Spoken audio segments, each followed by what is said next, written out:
Shalom, selamat pagi Bapak Ibu dikasihi Tuhan. Puji Tuhan, pagi ini kembali lagi kita mau membaca dan merenungkan firman Tuhan. Saya mengajak Bapak Ibu, mari kita berdoa terlebih dahulu. Mari kita berdoa. Terima kasih Bapak yang baik. Kami bersyukur ya Tuhan, sepanjang malam hingga pada pagi hari ini kami bisa bangun tidur dengan sehat. Itu semua karena berkat kasih-Mu. Dan pada pagi hari ini ada kesempatan yang sangat luar biasa. Kami mau membaca dan merenungkan firman-Mu. Ya Tuhan, bukalah hati dan pikiran kami, sehingga firman yang kami baca, kami renungkan, kami dapat mengaplikasikannya di dalam kehidupan kami hari lepas hari. Terima kasih Bapa, kami sambut firman-Mu penuh dengan ucapan syukur. Haleluya, amin. Tema yang saya berikan untuk kita renungkan bersama yaitu belas kasihan Yesus terhadap murid-muridnya. Matius pasal 12 ayat yang ke-7. Jika memang kamu mengerti maksud firman ini, yang kukehendaki ialah belas kasihan dan bukan persembahan, tentu kamu tidak menghukum orang yang tidak bersalah. Bapak Ibu, saudara yang dikasihi Tuhan, orang Farisi punya daftar hukum yang dibuat berdasarkan aturan tertulis dalam kitab suci. Hukum itu dianggap sama derajatnya dengan kitab suci. Salah satunya adalah hukum Sabat. Orang dilarang bekerja pada hari Sabat. Murid-murid Yesus dituduh melanggar Sabat karena bekerja. Padahal mereka hanya memetik gandum dan memakannya. Menjawab tuduhan itu, Yesus menceritakan kisah Daud saat melarikan diri dari Saul. Waktu lapar, Daud ke rumah Allah dan menerima roti kudus dari Imam Ahimelek. Sebenarnya, roti itu hanya boleh dimakan oleh imam. Bersalahkah Ahimelek dan Daud? Terbukti kemudian bahwa dengan memberi roti itu kepada Daud, Ahimelek memenuhi maksud Allah. Kisah kedua adalah para imam. Mereka bekerja melayani umat justru pada hari Sabat. Salahkah mereka? Allah yang menyuruh mereka. Salahkah Allah? Tentu tidak. Ia punya maksud tersendiri. Pernyataan Yesus bahwa Dia Tuhan atas Sabat menyatakan bahwa Dia punya otoritas atas Sabat. Lalu Yesus menyembuhkan orang yang sebelah tangannya lumpuh pada hari Sabat itu juga. Agar orang Farisi paham, Yesus membandingkan dengan kisah domba yang jatuh ke lubang pada hari Sabat. Salahkah orang bila menolong domba itu dengan kisah itu?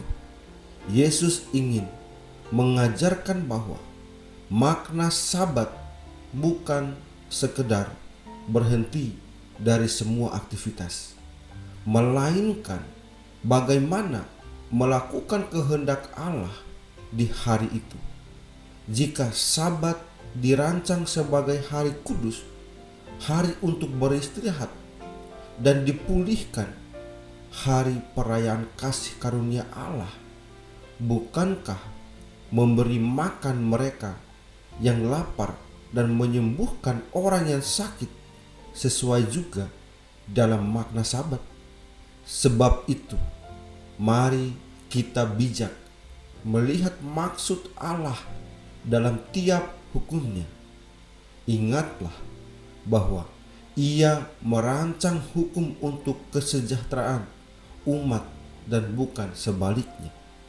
Makna jangan hanya bersikap keras dan menghakimi orang yang melakukan kesalahan, melainkan bersikaplah seperti Yesus melayani dengan lemah lembut dan penuh belas kasihan. Bapak Ibu yang dikasihi Tuhan, murid-murid sangat kelaparan.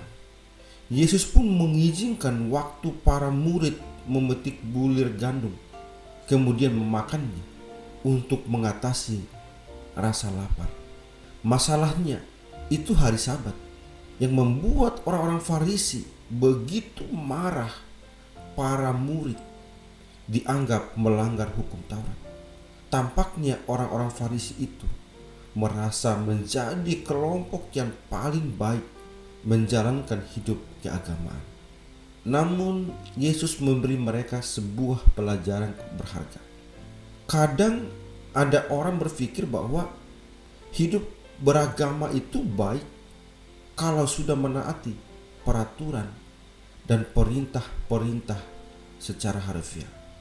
Hidup keagamaan menjadi begitu kaku dan bisa menjadi kurang manusiawi.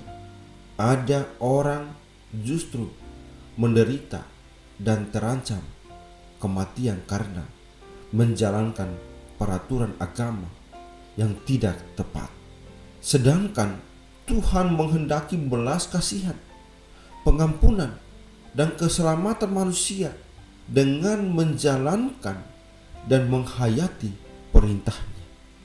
Dari kebenaran itu, kita memahami bahwa hubungan kita dengan Tuhan tak bisa dilepaskan dari hubungan kita dengan sesama.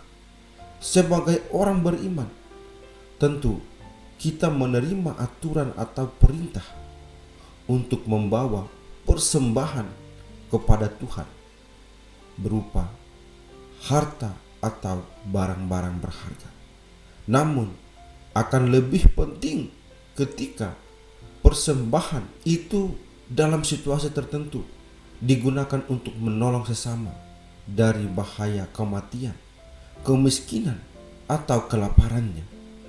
Ya, sebagai orang beriman, kita tidak boleh menutup mata terhadap keprihatinan yang menyelimuti sesama. Karena Yesus sendiri memberi teladan. Ia berbelas kasihan kepada kemalangan kita, hingga rela memberikan nyawanya di kayu salib untuk menyelamatkan kita.